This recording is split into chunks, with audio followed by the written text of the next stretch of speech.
Isusulong naman ng Trabaho Party List ang kahandaan ng kabataan Pilipino sa paghahanap buhay, mapa senior high school o college graduate man. Paniwala ng partido, maituturing na asset sa ating workforce ang hatid nilang youthful spirit.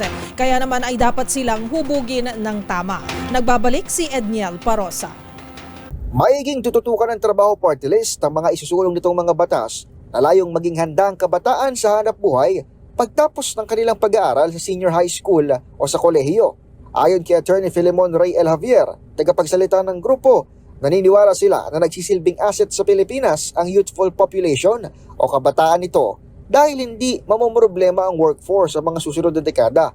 Ngunit iginiit ng Trabaho Party List na dapat siguruhin ng pamahalaan na pagyamanin, alagaan at ihanda ang kabataan sa mga hinaharap na hamon ng iba't ibang sektor o industriya kapag sila ay nakagraduate na sa SHS o kolehiyo. Dapat umanong makipag-ugnayan ng pamahalaan sa business sector upang may angkop ang curriculum ng SHS para mapuno ng mga kakulangan at pangangailangan ng bawat kumpanya.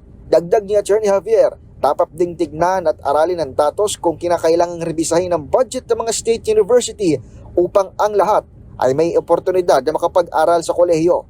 Batay sa datos ng Philippine Institute for Development Studies, sa 34% na hindi tumutuloy sa college, 20.1% nito ang nagtatrabaho na, samantalang higit 14% naman ang walang trabaho.